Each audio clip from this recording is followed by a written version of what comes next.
Today we're having our public information session on the reissuance of our general composting facility permit that is authorized by the environmental article. If you want some light reading, in 9/17/25, and then the regulations that go a little bit further into the details on the program are in that COMAR reference on the screen. So we're excited to have this public information session and to get some official comments. Just some housekeeping. If you can remain on mute, just as you experienced when I didn't have everything turned off, we will get some feedback or potentially. And if you have a comment, please raise your hand. And this is especially if you're on virtual too. If you see the little hand, it's right next to the red telephone button, and then that will put you into a queue if you have any questions or comments. And I think, so I'll go over our agenda and I'll pass it over to Shannon. So we have a quick presentation which kind of goes over the composting general permit, a history of the composting program at Maryland, at MDE. It also talks about, just at a high level, some of the changes that we made. And then we will go to questions. We will start with in person, and then we will move on to online, and then we will wrap it up for tonight. So without further ado, I will turn it over to Shannon. Thank you. Shannon McDonald with the Maryland Department of the Environment. I'm joined here by Tarek Massoud, who is also in the Waste Diversion Division. Just a brief history on Maryland's composting permit. In 2011, Maryland House Bill 817 required MDE in coordination with Maryland Environmental Services, MES, and the Maryland Department of Agriculture, MDA, to study composting in the state. From that resulted a 2013 publication of the composting work group's final report, and that provided both regulatory and non-regulatory recommendations. In 2015, the promulgation and adoption of the COMAR 260411 defined regulations surrounding composting facilities. It also provided certain definitions. In 2016, the general permit first became effective, and it was effective through March of 2021. And then in 2021, the second round of this general permit became effective, and it is effective through March 2026. Just to also put us in the right frame, there are other state agencies that do have regulatory authority. They are the Maryland Department of the Environment, which is regulating both the process and the operation at composting facilities. The Maryland Department of Agriculture regulates operators and the product that is generated, and then Department of General Services defines any state procurement requirements. These are just some of the definitions listed in COMAR's 26041102. You can find a much more detailed list of definitions, but just to orient us, compost means the product of composting in accordance with standards established by the Maryland Department of Agriculture under 6-221. Composting means the controlled aerobic biological decomposition of organic waste material. And then we also define what a composting facility means. There are some exclusions specifically related to natural wood waste facilities, sewage sludge, and then refuse disposal. Again, to orient us, general permits are generally describing a group of facilities that operate in the same manner versus an individual which has really specific requirements to their operation. It may be an individual permit for a variety of different reasons, but generally it's due to something specific in how they operate or where they operate.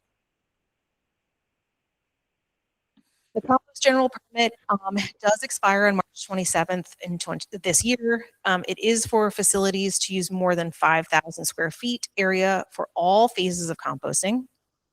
It sets permitting requirements. It applies to most compost facilities due to similarities in operation and the design of the facilities, and the permit term is 5 years. So this is just generalities associated with the general compost permit. These are the most substantive suggested changes for this permitting round. So we have suggested the use of unmanned aircraft or a drone to have right of entry for inspections. We delineate the time frame for reapplication upon permit expiration. We include the already statutorily obligated and definition for contaminated feedstock, which was updated in 2023 under the adoption of HB 253. We have provided some regulatory provisions for the pad and or surface requirements. These are, again, already existing regulation. We just have included them in the permit. The same would be for setbacks and odor requirements. We have suggested a new requirement for an odor assessment form, and we have also suggested that new owners require a new application for general permit coverage when it comes to transfer of ownership of that facility. Application requirements still remain the same. It's a notice of intent form, the application, the composting facility operations plan, a site plan, and a completed checklist of the site design requirements. Generally, going over the review process for a general permit, the operator submits the application, MDE reviews it, operator provides amendments based off of MDE's review. MDE performs a site visit, make a determination in writing to an applicant. It generally takes about 3 months from the start of a complete application to the final determination. And we currently have 16 facilities in operation in Maryland with a general compost permit. And the following are just general links. We would recommend that if you have specific questions on where this is codified or is statutorily obligated, to look in Maryland's Environmental Article 9/1725 or COMAR 260411. On the composting website, so if you go to mde.maryland.gov and search on the left-hand search engine box, you can put in the word compost or composting, and it will direct you to the composting main page, which has all the information such as regulations, permitting, and guidance along with the draft permit. We're requesting that any inquiries for this draft permit to be sent by no later than April 5th, and it would be sent to lma.wdd@maryland.gov. That's lma.wdd@maryland.gov. And with that, we will open the floor for questions for people in person. And you have a microphone there, and that's for the benefit of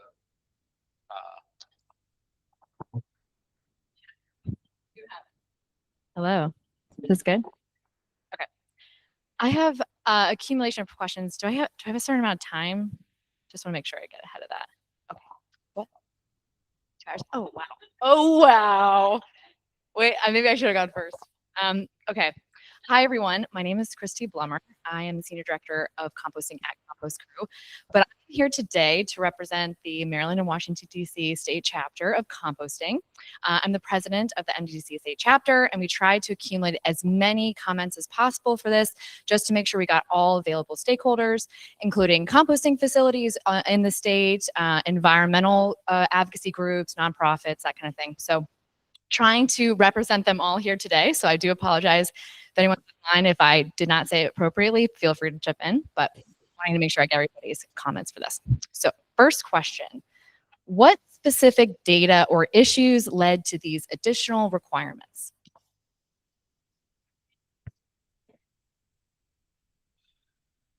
Yeah, this is Tarek Masood. Basically, I review composting facility permit application stuff.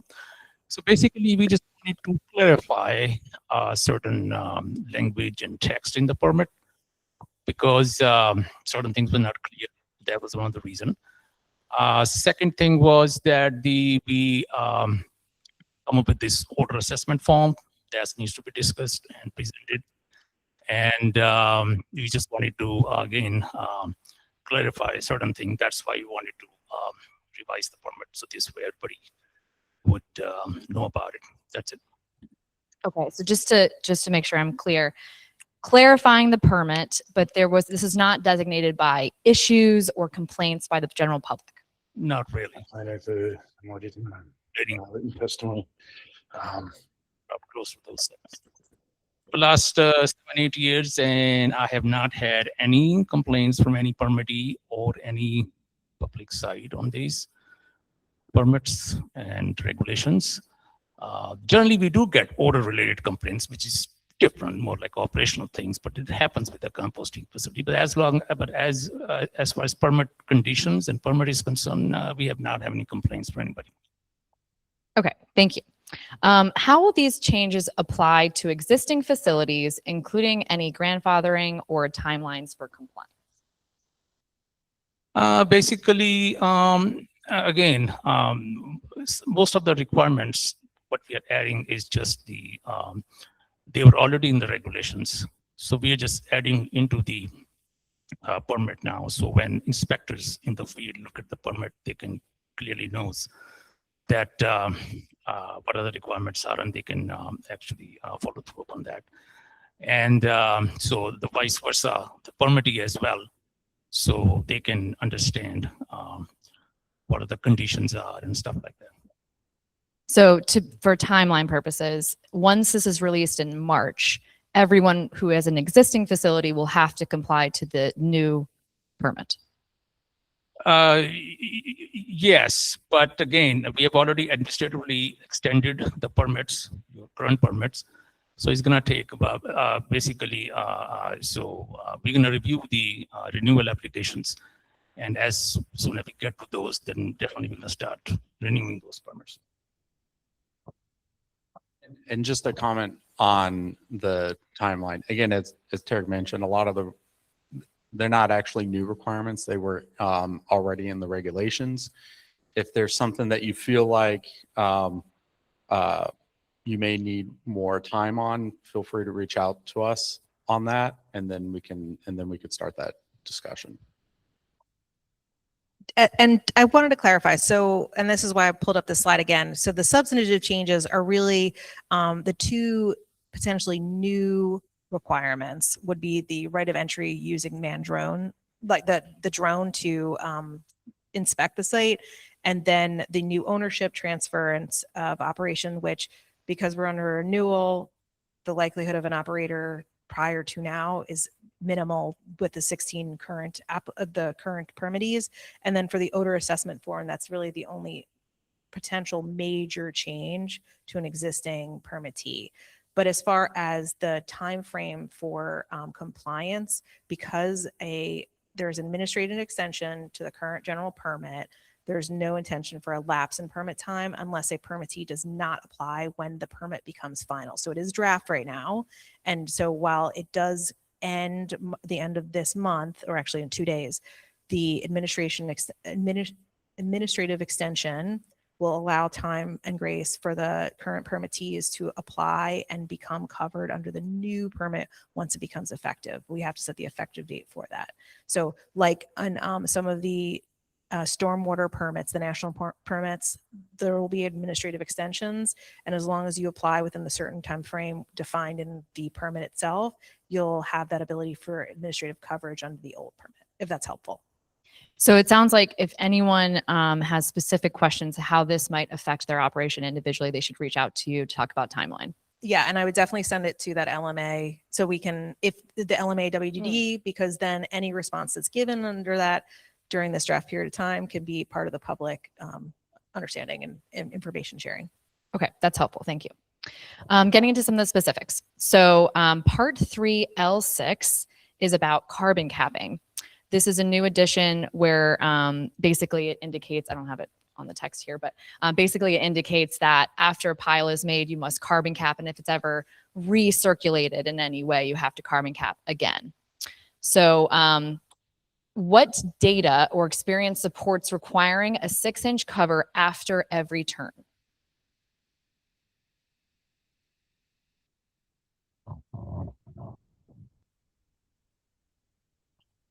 I have to look into it actually. Then why don't you send your comments in writing? Okay. Yeah. And then was this change on the facility capacity and throughput evaluated financially and operationally before it was added? Was the impact on the facility of this change thoroughly evaluated through its economical and operational impact? I can't say much about it. This is something facility operator needs to look into it, right? Because this is part of the regulations, actually. So This this, provision came from the regulations. okay, and, that yeah. would be helpful to Right, see because yeah, it was not found in the regulation prior to this release. No, actually, they're always in the regulation. It's just we dig out certain information which never was part of the permit. So that's what we added to the permit now. Okay. Part 3L6. This- this-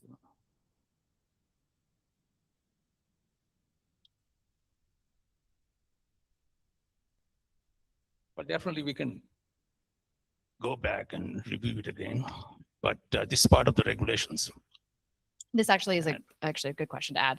Yeah. Can we provide comments as general public for anything that hasn't been changed? So I think that was not redlined. Hasn't been changed, yeah. That's helpful. Thank you. So specifically for this comment, this was our biggest question that came out from all of the environmental and composting advocates. Yeah. So I do want to make sure we're very poignant on this specific one. And so definitely submit these comments in writing because we also want to make sure that we don't miss anything. And this is being recorded, but it's helpful when we get those comments in writing. And then we can also go back at the work group because when the regulations were developed, that was largely informed by the schedule that Shannon brought in the beginning. So we can take a look at that as well. Okay, perfect. Thank you. I just want to add to that just because it was our biggest comment. Requiring to add carbon or compost after every single turn is something that would be pretty detrimental operationally and for the delay of market value for the end product. So just wanted to consider that as something to evaluate. That would be very hard for all of our pre-existing and future facilities, no matter how they compost, whether it's ASP or windrow turned. So adding that as a statement. Just to clarify, so it would be I believe the question or how this was written, and again, this will be provided in writing so that we can make sure we are answering the correct question. But is it that there is you would like to have open piles of other types of materials at the end of every day? So like if there was existing, let's say, food that was added to that, you would like to not cover that at the end of every day? So no, this is specifically talking about, except for cover piles or type 1, you must add some type of carbon-rich component over the active pile at end of day or on which they're formed. And again, after each pile is turned. So it's about It's the the turning. turning. Thank you for the Correct. clarification. I Yes. just wanted to make sure I understood what I the think actual any- questions were. End of day too, right, could mean not new food scraps. It could just mean any pile that's there. So an example, if it's a cured pile of material, we would not want to add compost or carbon to that. Yeah, Yeah. I appreciate the context. Great. Okay, I'm just going to keep going until someone pulls me down. Part 3L3 of active composting piles. This is about setback distance. We had a current setback at 50 feet and it's now at 300 feet. So what data supports this new setback distance when it comes to residential?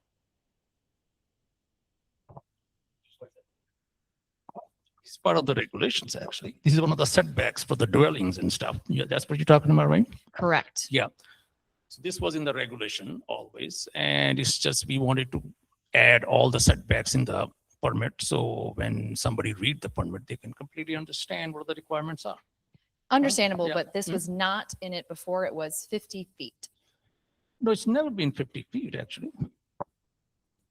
So in the regulations, there's multiple different setbacks. So 50 feet to the property line of a property not owned or controlled by the operator of the composting facility, 300 feet to a dwelling not owned or operated by the operator of the composting facility, 100 feet to a domestic well. And I'm sorry, I'm reading Comar from my computer.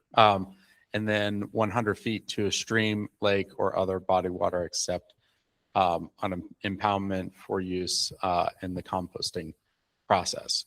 So again, a lot of these changes are not necessarily new. We're pulling them from Comar. And really the only changes were the ones that are actual changes were the ones that Shannon just mentioned beforehand. And again, submitted in writing, we could take a look back at the working group and then as a part of our official response with that. Yeah. I know there's questions. Should we take them while going? Okay. In person first, and All then right. Hopefully they can add on as I Yeah. go. So just good to know. So we will verify that. Maybe there's also questions on maybe just generally what is the specific reason for those distances, I guess is probably the follow-up then. So true. And I think what to answer Christy's question as to where this manifested from was from the original workshop and the working group. And all of that is all, I think it's 275 pages are available online still. So they are available to look through the existing workshops, all of the meeting notes, etc.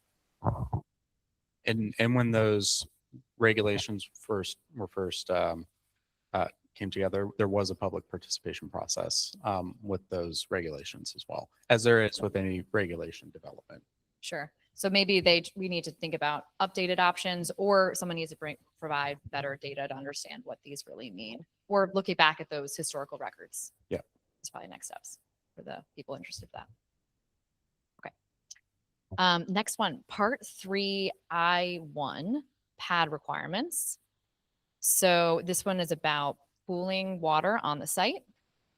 So a question was, will temporary ponding be considered a violation even if there is no runoff, odor, or any environmental impact? There's just basically a small rut on a composting site that has water in it.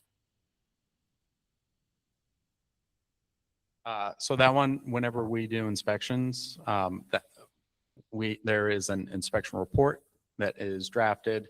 Typically, if there's going to be an enforcement case, there's a discussion with leadership. So that's something that we would need to evaluate. It's kind of hard to walk through a hypothetical, but that would be something that we would evaluate through our normal compliance process.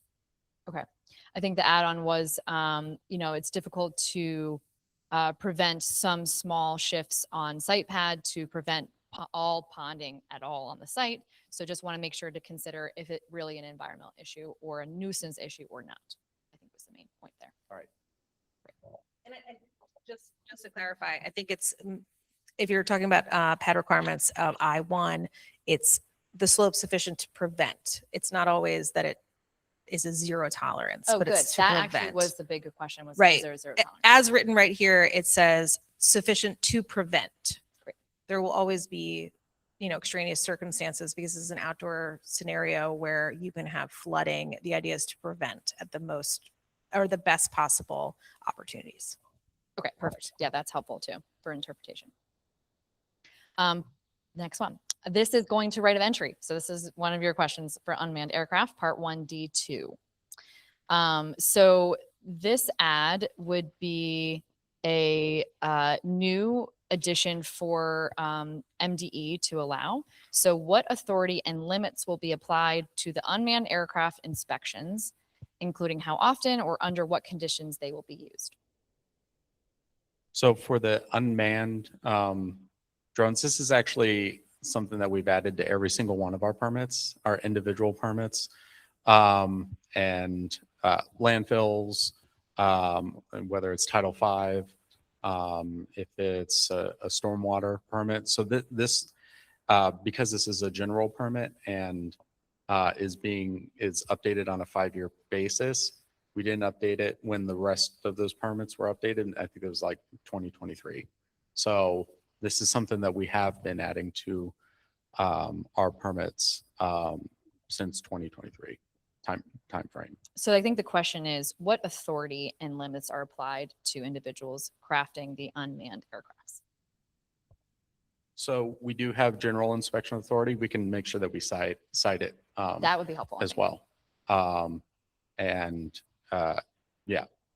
So like that's specifically like the documentation that anyone using it is trained by FAA and certified, and not, if something happens, they are, potentially liable, that kind of stuff. Okay. So yeah, that's something that we can provide in our official response. Okay, perfect. How will operators be notified before this? Because they will need to shut down operations to make sure everyone is safe in case any aerial aircraft does descend. So for this permit, this is a new process. This is something that we're going to have to develop. So that process will be developed forthcoming, and we will also work with our folks that have had this permit requirement for the past 2-3 years as well. So will that be added, the language be added?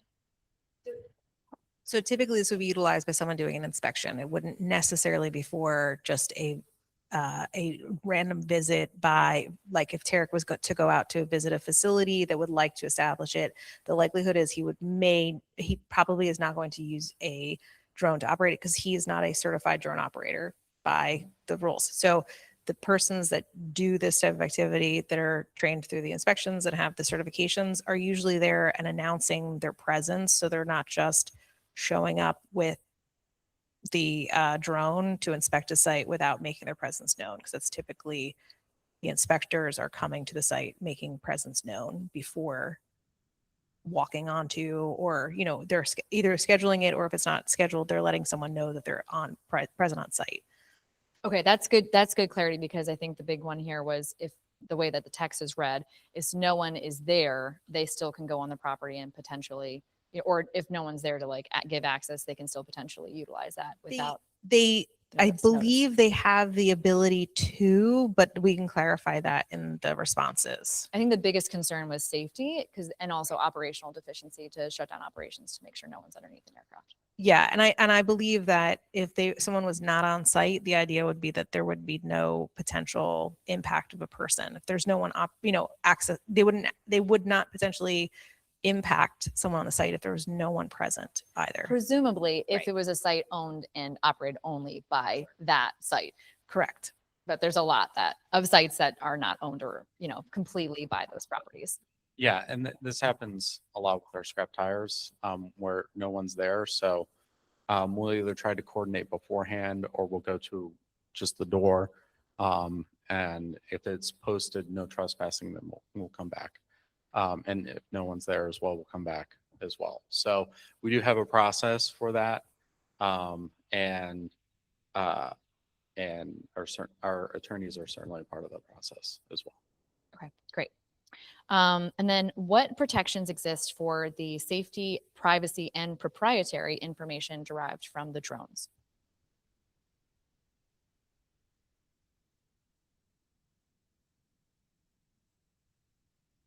Yeah. For the folks online, and I have the mic, that's something that we can respond to in writing. Okay, great.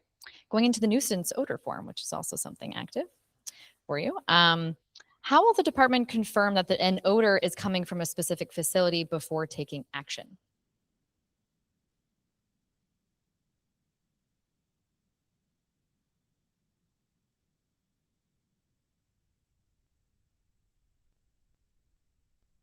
So when we when we do odor surveys, this is done by our inspectors in the field, and typically what they'll do is they'll try and do odor surveys in multiple different directions, definitely downwind as well, often outside, right outside or as close as we can get to the facility as well. And then so we do a lot of drive-bys on right-of-ways for odor surveys. And then if there's something that is more astringent, then we'll typically try to get on site for that. But to try and identify a potential source. So that's generally the process that we've taken with that. So Before. this would come from a complaint, or would it come from just a random drive-by individual from an inspector? Well, most of the time it's a complaint. Okay, so this would come from a complaint, Yeah. and then before requiring the facility to do a nuisance report or odor form, the inspector would do a drive-by to confirm that the facility is the origin of that complaint. Well, so the nuisance, and let me just look at the language.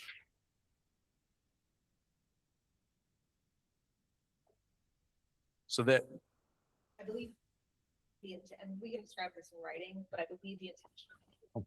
We can describe this in writing, but I believe the intention of the form was to allow for the permit, and correct me if I'm wrong, Tarek, but the intention of the form is to allow the permittee to have a catalog of an event if there was a complaint, so that they also have their justification. So when the inspector is evaluating it, but also the permittee, so that there is both the MD inspector, but also the permittee providing some sort of evaluation on site. It's not necessarily just intended for the inspector to do the performance, but also the permittee, if they were to they would be notified saying we've received a complaint, so they can do an evaluation. yeah, and I think the intent of this was it to be self-implementing. And this is pretty common with like equipment and stuff like that. If something breaks down, there's sometimes a form that would be, it depends on the permit as well, that this happened and then this was the resolution right here. So, and if that's something that we need to clarify in this permit or in guidance as well, we can do that as well.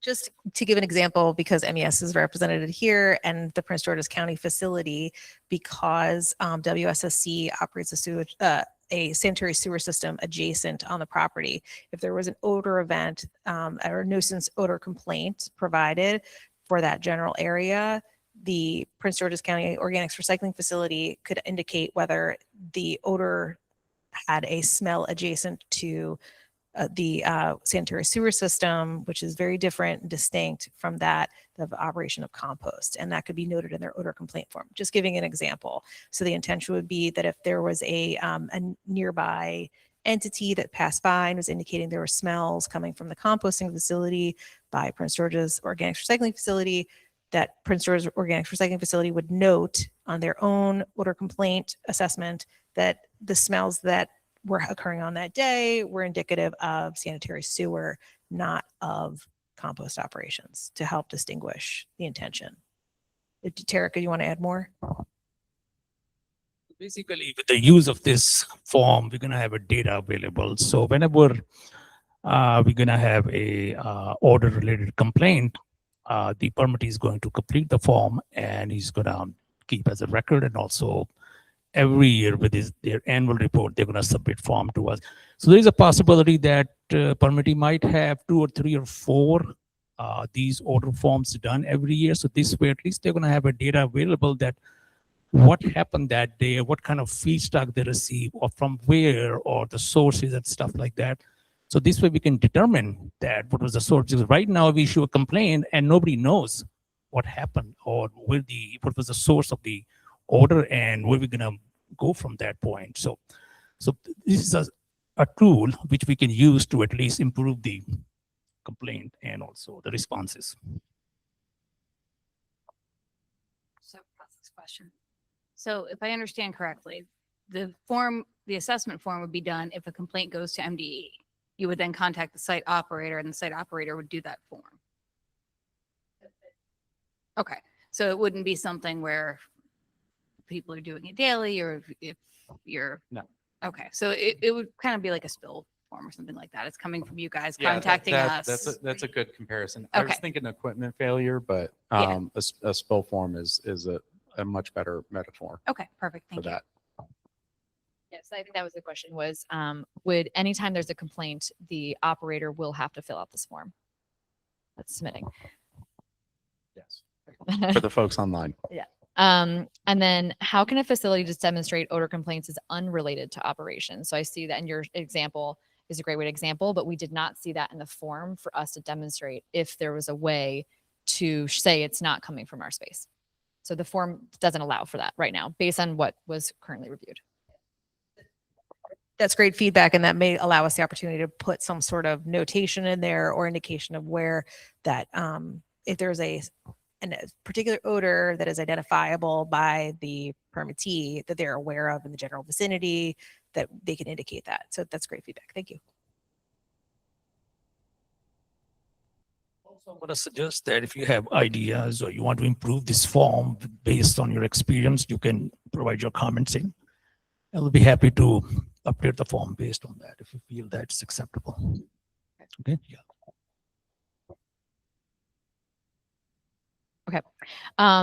The type 2 feedstock that was explained as an addition, I don't have the numbers here for this one. Any reason why the language was changed for the type 2 feedstock?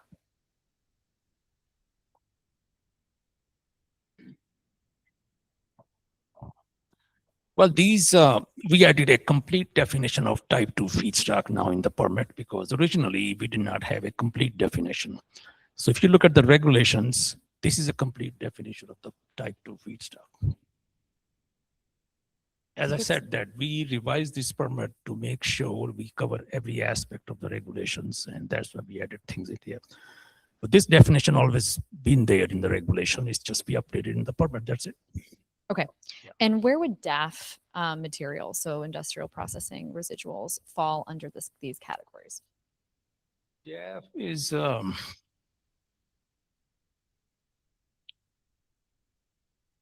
industrially produced food processing materials. We have not have any facility that processing DAF at this time. But if facility wants to compost that material, they can put that information in their composting facility operations plan and we can take a look at it. And in Comar, that is for type 2 feedstock, it's 39C in the definitions. And what the department approved language that's there as well, what would that process be like?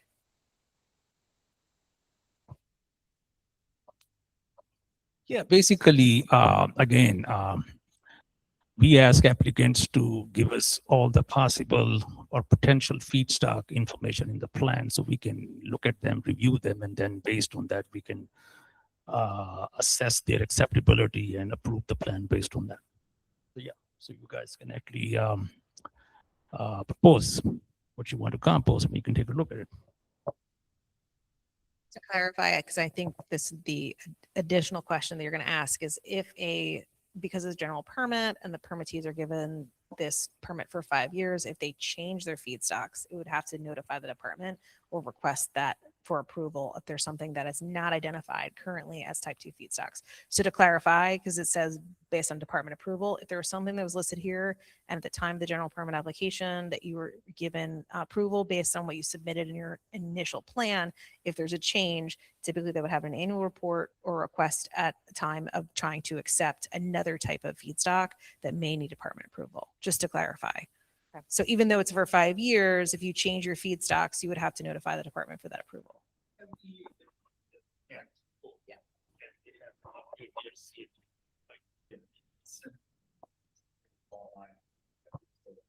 Yeah. So basically, every year you guys submit your annual report, and also regulations requires permittees to revise if they want to revise their CFOP, they can do it, and we could take a look at it.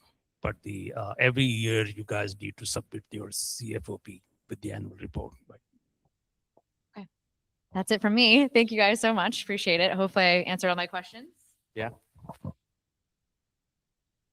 All right. So that is everyone in the room that has provided comments. We will now go to the queue of raised hands. And I think Jay Brown, you are the only one that has their hand up right now.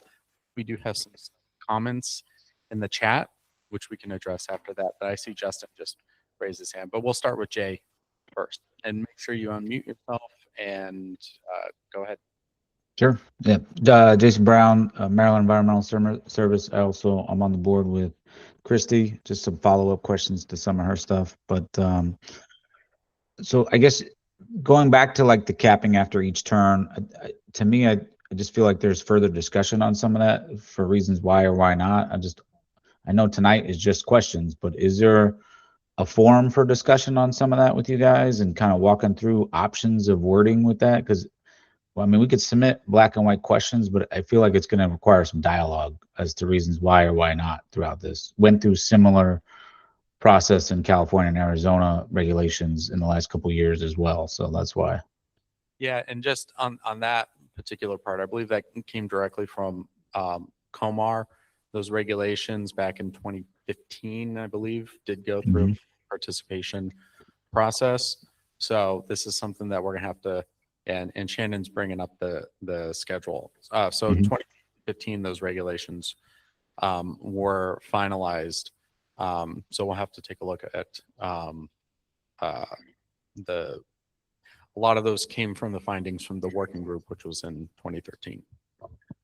Yeah, and I think to follow up on that, just so much has evolved in our industry since 2013. And I think there's a lot of Comar that I think we'd all like to discuss, but it's hard to talk about one without talking about both, I guess, and, chicken or egg here, but a lot of Comar questions and updates probably needed throughout. So, Yeah. Jason, just to clarify on Comar, the process for the department to make amendments for regulations generally takes at a minimum a year from the time in which we draft proposed changes to regulations to public comment, feedback, and then final promulgation. And I would say a year is a minimum. And so I would recommend that any changes you're suggesting to the permit are specific to not amendments necessarily to the regulations, though you can recommend those. But as far as what the permit language is, if it's in Comar, that's kind of where we have to start with this permit. And then if there was an amendment to the regulation, it could be updated to reflect that at the time of that adoption. no, that makes sense. Just curious, are you guys working on any adjustments to Comar then, since we're on that topic and it's directly related to the permit? Yeah, so we have the, we're currently drafting regulations for on farm, there's a permit exemption. And then kind of tangential to that, we're also drafting regulations for packaging EPR. So there are some aspects with compostable packaging with that. But as far as a wholesale like rewrite of the composting regs, we haven't started that. It's more targeted based off of recent legislation. But again, as what Shannon said, is if it's a change to regulation, we can't fix that through a permitting mechanism because it's already in regulation. But if you have a recommendation on changes, then that's something that we could take back to leadership and take a look at. And not to belabor the point, so is that something that we're going to have bandwidth over the next 12 months to get in, start those conversations and dialogue, and because of how long it takes? Because it just sucks to some extent that we're updating a permit with outdated Comar language at that point, and then we're going to have to redo this whole thing. But I understand why the need to. It needs to match Comar. I mean, that's just common sense. But we're still stuck with outdated Comar language, you know. So that's something that I can't commit to tonight. We are we're working on our packaging extended producer responsibility regulations. Mm-hmm. We're planning on bringing on some more resources. As some of you may know, there is a hiring freeze right now. So that's something that we'll have to work with our leadership on and prioritize. Okay. Somewhat still related, but you'll understand why. Does Comar language apply to like supply yards of finished goods as well? And the reason why I bring that up, like if we have a finished compost, and right now we cannot store that finished compost, it has to be at least 300 feet away from any dwellings. Does that same apply to where our products then go and are housed at these supply yards as well, or is it just us as composting facilities?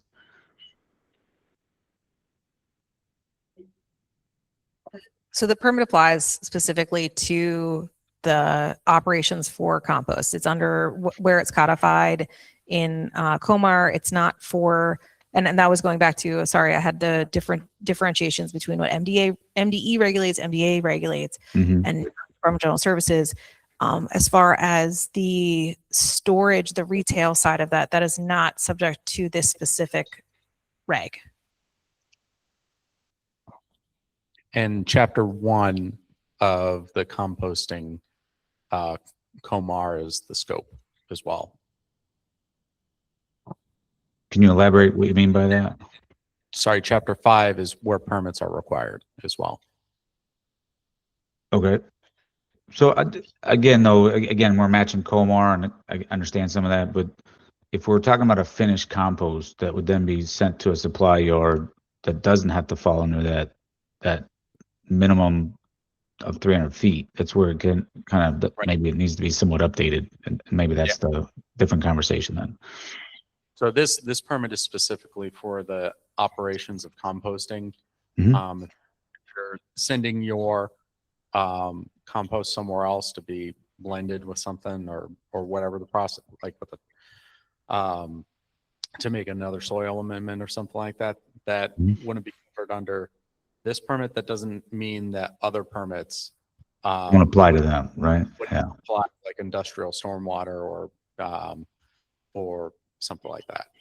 Okay. On the 4C section for department approved food processing residuals, can you guys give an example of one that would be denied?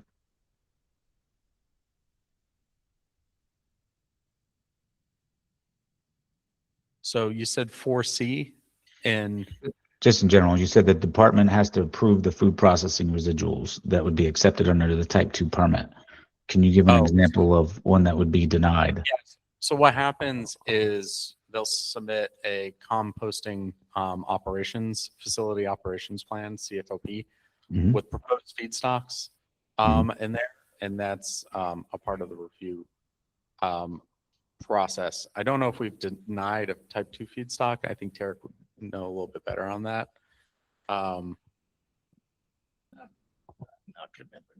Not yet. Again, I mean, anything you want to actually compost, you guys can include that in a CFOP and we can take a look at it.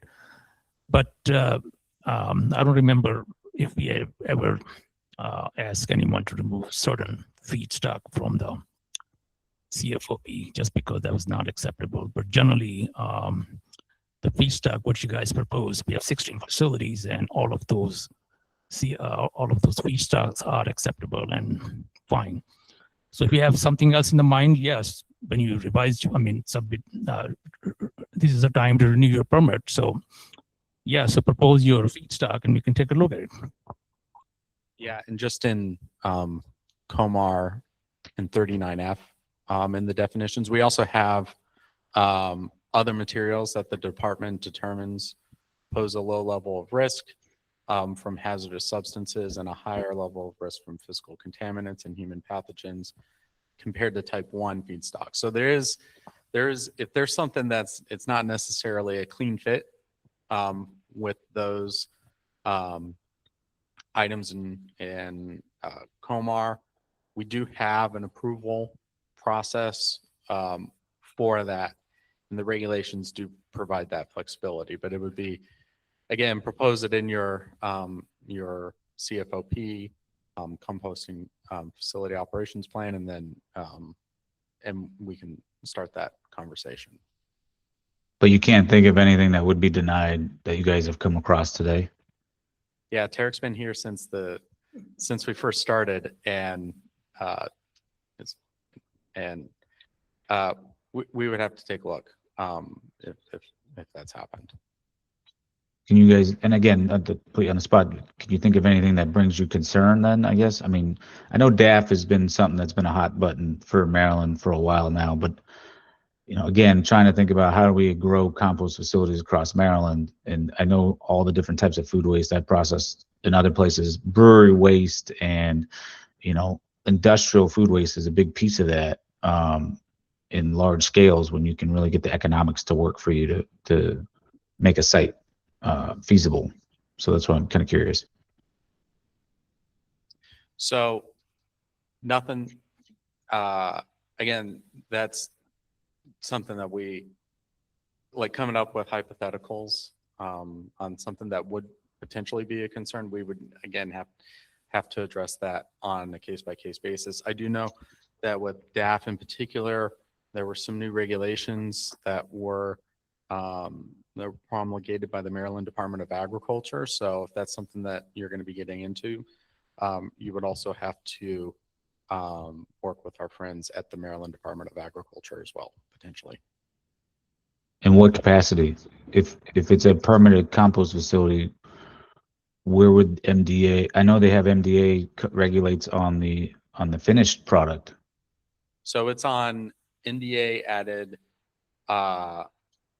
added regulations for the transportation and the storage of food processing residuals. And they'd probably be better handled to, and we actually do have a fact sheet on this that we worked with NDA on. And again, I think they clarified the applicability to composting facilities as well through that process. So I would refer you to MDA on what exactly they are permitting with their new food processing residual regulations. So just so I understand, if there is no storage of it though, then it would just fall under the permit for the compost side, right? So this permit, we permit the active The processing of it, right? the operation, yeah, the operation. So MDA would regulate whatever transportation up to the gate, and then it would be the compost permit that would regulate the rest from there for processing. So I would refer you to MDA and what they're doing, and because I know they've gone through some iterations with this. Okay. Touching on the drone schedule for advance, again, back to the safety, I wasn't quite clear on some of the response, but would it be possible to have any of that scheduled in advance for like a week in advance? Again, because we have to change operations if we're going to shut down the sites. Yeah, just to clarify on drones, so those can be used as a form of inspection, and sometimes an inspection occurs by, for compliance, whether there's an incident. And so while we can understand the request to do a week in advance, if there is an incident that needs to be evaluated, that might not happen in that time frame recommended. Not to say that for a like if an inspector was going out there just a routine inspection, I'm certain there could be some sort of provision associated with that. But when it's for a non-compliance issue, they might not have that time frame to provide justification in time. Okay. For just again looking at it from a couple different lenses, transfer of ownership, it says that a minimum of 60 days notice. I could just tell you from my experience of acquiring companies when I was at my time at Denali, there isn't always a 60-day timeline where we can give you that type of notice. Some of that comes down to like the last week or two before a transaction actually takes place. Is there a way to do that? Like, has to be submitted within 30 days after transfer of ownership instead of days before ownership is transferred? Yeah, if that's a recommendation that you want to make, please make sure that you submit that in writing. Okay. Just acquisitions go pretty crazy sometimes in my experience. So, and then CFOP, you guys touched on something, and maybe this again is a conversation for a different day, but is there any way to change the timeline for when those are due? Because right now it's 30 days after the calendar year is over, and that doesn't give us a lot of time to get all our reports together and permits. You know, Well, this requirement is in regulations. So that's Comar then. Okay. regulation says by January 31st, you guys need to submit your annual report and the CFOP every year. So I don't think so we can change that. Okay. So that'll be a Comar conversation. We can't change that through this mechanism. Right. Understood. All right. That's all I had. Thank you. All right. I think, Justin, you are next. Great, thanks. Appreciate the time. Is there maybe I missed this, a start date or a goal date for this new permit? I know there's obviously a long process, but is there a target date for this to be underway? So we, since we're going to be having a administratively extended permit, we are looking to turn this thing out as quickly as possible. I don't have a specific date, but we're not going to be waiting on. I'm going to prioritize my team to work on this, and we may have to move some things around to get this permit finalized. Okay, I mean, I know you guys are busy, but I mean, is there a reason we didn't start having this meeting until we were at a runway and the old permit expired? I mean, I didn't realize that we were going to be changing stuff. You know, we didn't, as an operator, I didn't find out about the changes till I got an email. I mean, is there a reason that things got to this point, and why MDE didn't come to us permit holders before the deadline?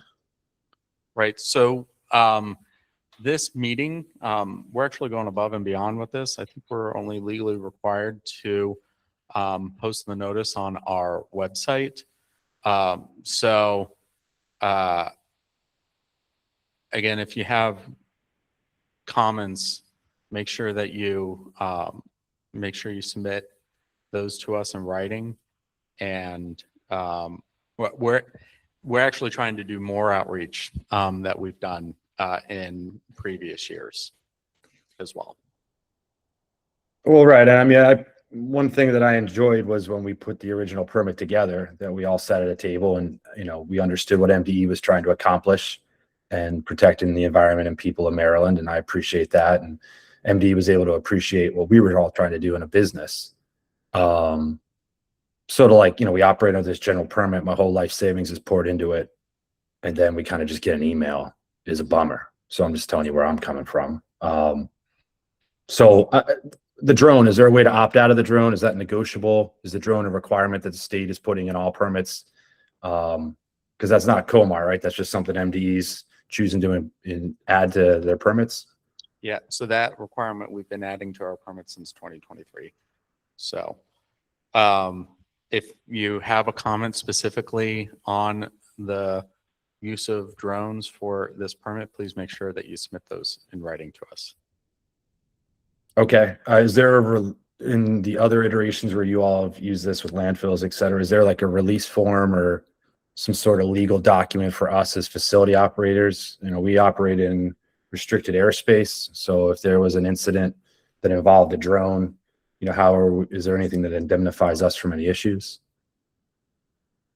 Well, that's something that we'll have to look with our what our other programs are doing. But if it's restricted airspace, there's also restrictions with that. as well. So again, our drone operators are currently in our dam safety program. And if we want to do a drone inspection, we would utilize them, and they do have certified operators as well. Okay. And just to clarify, like these could be potentially unannounced drone visits, like is what it sounded like, or this would be an announced visit, or this would be like all of a sudden I'm at work and there's a drone over my head. So I think it could be both potentially. It could be a pre-scheduled inspection that may or may not be, or those tend to be routine, or if we have a more remote location, again, with like scrap tires, sometimes it's a property owner and we know we're going to show up and no one's going to be there. But we're also not going to fly a drone over a property without permission as well. So Okay, cool. All right, that's appreciated. we certainly have access to the right of ways, but that's and then there's a whole set of requirements that come with restricted airspace as well, which I'm certainly not an expert on. But if you provide a comment, we can make sure that we loop in our certified drone operators. Okay. All right. Well, then it sounds like the party line is put in writing. So understood. The finished compost setback and the wood chip, the carbon setback, are those 300-foot setbacks in Comar? I know we had it for the active pile, but did we somehow go 10 years and not have that in before?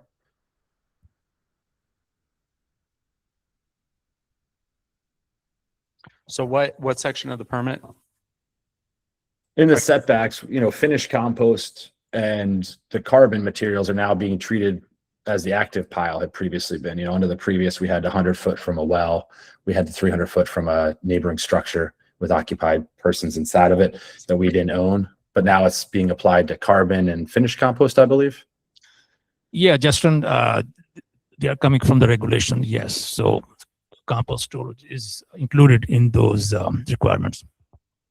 Yeah, and this is under Chapter 8B.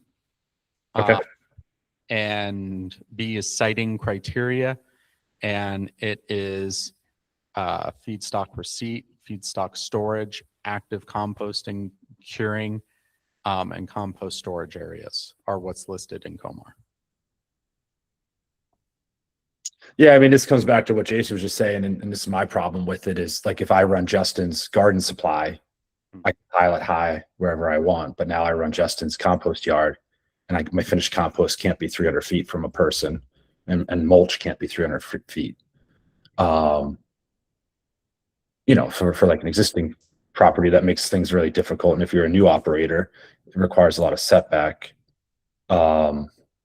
I guess this is where I wish we had, if we knew Comar took a year to fix and we could have talked about this a year out, we could be working on it. So if we wanted to make these changes to Comar, is that something we would do? What's the process for making a change to Comar? Is that something we come to the department for, or a legislator, or how does that work? So it could be both. I mean, we sometimes we're told to develop regulations through legislation. Other times we will develop them on our own accord. Yeah, just to clarify, Justin, so sometimes it's statutorily required for us to make that amendment, right? So under the 2023 HB 233 for on-farm exemptions, there will be an amendment to Comar because of that legislation change, like the change to the intentions that were drafted in the previous Comar. If there was a new legislation that was passed that impacted compost operations, it may require us to adopt new regulations or amend the existing ones, based on what that new legislation may be. And then the other option would be if the department determines that there is a reason to make an amendment based off of a variety of different, whether it's a change in the administration, or if there are goals within the department, or there's an approved executive order. There's like a litany of different reasons, but those are the top 3 reasons as to why there would be a change to COMAR. Okay, I appreciate that. The odor form, looking at that, I mean, obviously, once again, all these things, I'll provide written comments, but I didn't see anywhere on the form where it gives us, the operator, any information about the complaint. Like, I feel like we don't often get much information. And I understand people are entitled to their privacy. But like, in terms of, is there going to be a standardized information form relayed to us by compliance about the direction of the person, the nature of the complaint, things like that, so that we know formally what we're receiving for a complaint? Yeah. So if the complainant wants to remain anonymous, that's not something that we would disclose. Sometimes we don't even know. We'll get like I've known folks who have just received a note at like a conference or something like that. So, and we don't have our inspection group up here, but make sure you put that writing in comment, and then we can work with our inspection group to come up with an answer on that. Okay, no, I appreciate that. I mean, unfortunately, once again, I appreciate what you all do. This is just a general feeling that I have is, and I mean, other composters may feel this way, is that in the way that compliance currently deals with odors is we are guilty until proven guilty. So there is no way to say it wasn't me, because they say, well, that's what a guy who's smelly would say. Right. And so everything within 10 nautical miles of my facility gets pointed back to me. So that's the challenge we deal with when we talk about odors, because they're very subjective, very emotional, So if we receive an odor complaint, we have a obligation to investigate it. And sometimes it's disgruntled employees, sometimes it's the person next door. But we do have an obligation to investigate those. So we'll typically do drive-bys. That's the most common way. And we'll try and do in several locations around the facility as well. And then we'll try and get on site if we can. Justin, I think I want to make sure we clarify. So it was a great recommendation, because also Christy had brought that up as well, to provide some more feedback on there as to, outstanding conditions that are not listed here, or resolutions. And so if, for example, if there was a person or persons who were visiting the site or were nearby, or you could make note of that, that might be a recommendation that you would be requesting when you submit your comments on the assessment form, because it was intended for I should say a permittee to assess what is existing on the site. Not necessarily that the department would be providing who that complaint came from, but it's more for your check-in at your site itself, if that's helpful. Right. I'm not looking for names and addresses so I can go chase down people that complain. I mean, we're only as good as our last day. So we're always trying to be best. And maybe there is a legitimate complaint. I think the challenge for us is when it's very vague. It's very hard for us to, help MDE make assessments. So that's all that I would ask, and I'll put that in my written comments, is the more information we have, the more we can help to try to figure out what's going on. If it's us, let's figure that out. And if it's not us, let's figure that out. And I guess my last thing, and I'll step off here, is just the form as it's written right now. Like for us, that's probably 30 minutes to fill out. It's a lot of information. I'd say, is there a way that we could look at the information on there and find a middle ground between providing information that'd be helpful to MDE and not putting a burden on us for paperwork? So we're definitely open to suggestions. Sure. If you can provide those suggestions in writing, we can provide an official response from the agency. Okay, great. Well, thanks. I appreciate the time. All right. Are there any other, we have someone in the audience who wants to come back, take a second bite at the apple, as they say. I don't know how to turn it off. Is this on? Yeah. Hi, thank you. That's very helpful. There's a couple things I forgot. For the 10,000 square foot exemption for on-farm composting that is in draft, I know there's still questions on that. That's been a long time coming. Because this is due to 5,000 square feet or more, will it be affected by this based on your comments? How does the 10,000 square foot get affected by this permit? For the on-farm. 10,000 is only for the on-farm. Thank you. You go ahead. Basically, this on-farm, the 10,000 exemption only applies to the facilities which will be established on-farm, so not for the other commercial locations. So, for example, right now, on-farm composting facilities also have the exemption of 5,000 square feet. So that's going to change to 10,000 only for the on-farm locations, not the commercial ones. Okay, and how, What's that? So I should note that that's 10,000 right now in statute. So we're updating our regs to make sure that those match. okay, great. And do we have any timeline on that or anything that will be affected by this permit with that regulation? So those regulations are currently with my leadership, and there's definitely a lot going on right now. We've been really focused on the packaging EPR regulations and in its legislative session right now. So I know those are that those regulations are definitely a long time coming, and we're looking to get those issued as soon as possible. Okay, awesome. Because they are changes to regulations, they will go through the 30-day public comment period, and not small business. I believe that was not required, but they will be going through a 30-day public comment period, and therefore feedback can be provided, etc. during that period of time. And that there's that whole process. I did put it up on the screen. I can pull it up again in a second. For the folks who are online, you got to see the pathway for regulations, and there is a defined pathway that we are statutorily obligated to complete.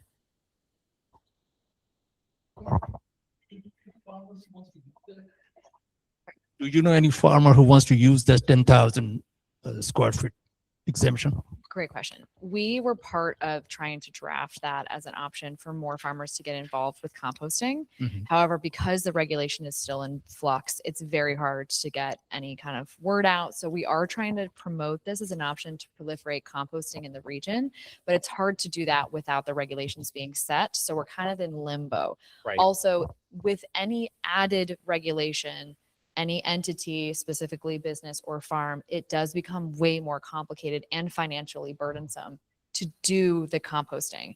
So that's why finding out this regulation is very important to our stakeholders, because any added time cost it will take, there's less interest to get involved in composting. Yeah. So if you have people who are interested, we would recommend that you and the property owner, whoever, reach out to us. So that we can have those conversations. Could we as MDDC set a group together to chat through the regulation with other stakeholders to do that?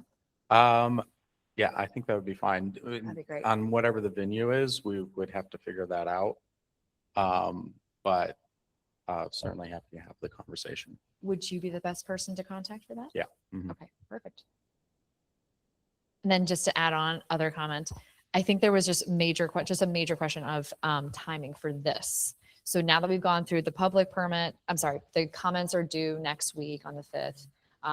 So what happens next? So this is my first time going through the regulations. Shannon has gone through it before, so I'm going to hand over the mic. So on regulation or for the permit itself? For this permit. So for the permit, so generally, Tarek, and I want to make sure that I respond accordingly, but generally we provide responses to written comments prior to it being. Oh, okay. Well, generally when in other general permits, we provide responses to the written comments before moving forward, and we'll do follow-up. So if there's usually, like if there's a question that's asked, we're not sure how to answer it, like Justin and Jason brought up some really good comments as well as those here. We want to make sure we understand the question and respond accordingly, and therefore we may have follow-up questions. So it's not the first time submission, we cut it off. We want to make sure we follow up. And so for those that are not seeing this on my screen right here, but the ones in here are, it's typical to a regulation where we do the internal review, follow up responses to comments, and then unlike this is for a regulation, but it's to finalize to propose the permit itself. So this bottom section right here, before we would to move forward, because everything has to get approved by our the director and the secretary. So the same sort of process occurs. This is just a regulatory process. I can share this on screen again as well. And I think we didn't have comments last time. So again, we're trying to definitely do more advertising and outreach. Again, this is above and beyond. We only have to post it on our website. So we're trying to make sure that we're that we're getting more feedback. Okay. And just to be clear, yeah, I think you're circling it. It's hard. My contacts are terrible. So it looks like we're submitting this. The 5th is the due date for the comments. And then you'll go through the adoption, the 15 days. This is for regulation. Oh. This is for regulations. It follows a similar pathway for permits, as Okay. in we review the comments that are submitted. We internally, assess them, see if there's questions. Do we have the responses, right? There weren't questions last time. There's questions this time. We want to make sure we respond to them. I think the form is definitely going to be a question. We want to make sure everyone agrees to the information provided, both internally at MDE, but then you as permittees, so there's a little bit of a back and forth that will occur. Any other thoughts, Tarek? Christy, why are you so concerned about the time frame?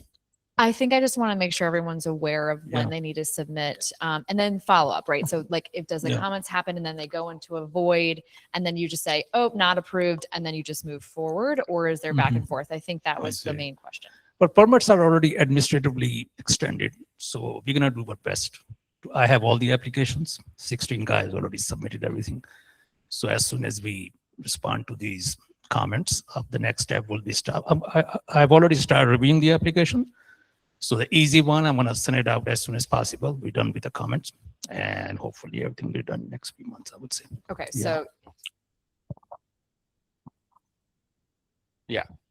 So we're definitely going to prioritize the turnaround of this permit, and we can't say comment noted. So we'll have to provide a justification. for So you that. say justification, and then is there Mhm. more back and forth? So like you say, the odor form cannot be changed because of Comar, or whatever the justification is, and then that comment's dead, and then there's no way to help implement change at that point. So we would have to look at the comments, and if sometimes we have follow-up questions for the person who provided the comments, so we could certainly do that as well.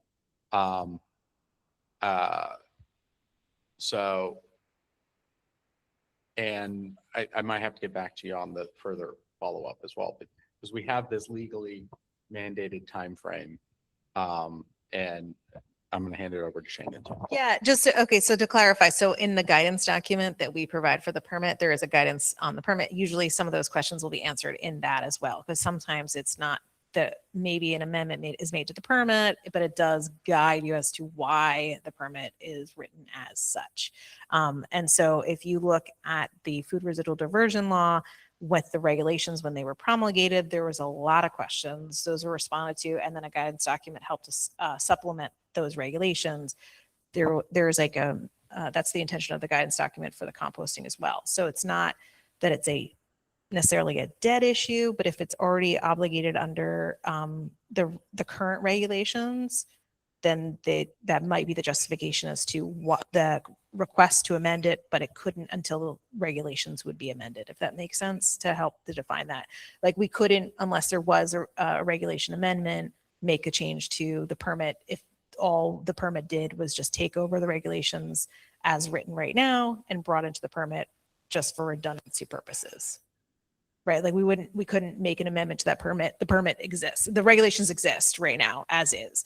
If there needs to be an amendment to the permit, if there was a massive overhaul to regulations, that might, shorten the time frame for the general permit, or amendments we made the next round.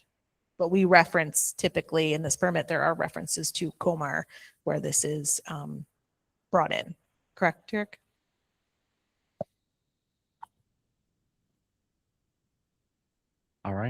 Okay, yeah. And then I think the last one was just if there's anything specific to Comar that is being transcribed in, can that also be documented for the transcription of where it's coming from? I think that would help with some of these questions. Yeah. That would be great. Mhm. Okay, I think that was it. Are you good? So to clarify, transcribed in the permit or transcribed in our response to comments? When when a lot of the answers you provided me today Mhm. was you took this from Comar and it's directly from Comar and now in the permit. I think a lot of questions came from those additions. Mhm. Having the link to the exact text where it came from in Comar in the permit, I think would help alleviate some of the questions and Okay. concerns. Like a parenthetic after it says. Yes. Something that it's clear that it's already. And it was Yeah. directly like it was No, in- verbatim In the permit taken, itself. like it wasn't manipulated anyway. Like it was verbatim taken from Comar and put into the permit. Right. And I should note that and this happens, and it's not necessarily the case here. If like statute or regulation says something like includes but not limited to, we may add other things that might not necessarily be in statute as well. So just be aware that situation might happen as So well. that's a good question. So Mhm. if there's a manipulation to the text from Comar into the permit, that no longer becomes this was already in Comar, blah, blah, blah. This would be okay, this is a slight change and we want to address this slight change to make sure it's matching Comar or, I mean, however it might be. Or we could further add language like Right. this is what Comar says right here. And our interpretation is typically in the guidance document, though, that accompanies the permit. So if type 2 has these 6 things, we would go into more detail on what those generally are Sure. in the guidance. document. Understandable. I think the Yeah. guidance office is separate though. I think Mhm. this question was, just what was laid out here. Maybe we need to make sure it's referred to exactly where it's coming from. Yeah. Mhm. I think that was it for me. Thank you. I asked the question in the chat. Oh, so we do have questions in the chat. Oh, is there any other questions? Oh, but one question in the chat was Shannon asking, are there any other questions? I would just follow up again. Thank you for your time and allowing us the opportunity. We do see a pretty big need to address a lot of Comar deficiencies as well. If we could potentially reach out and get something on the books in the near future to start that process, it'd be very helpful. Yeah, happy to have that discussion.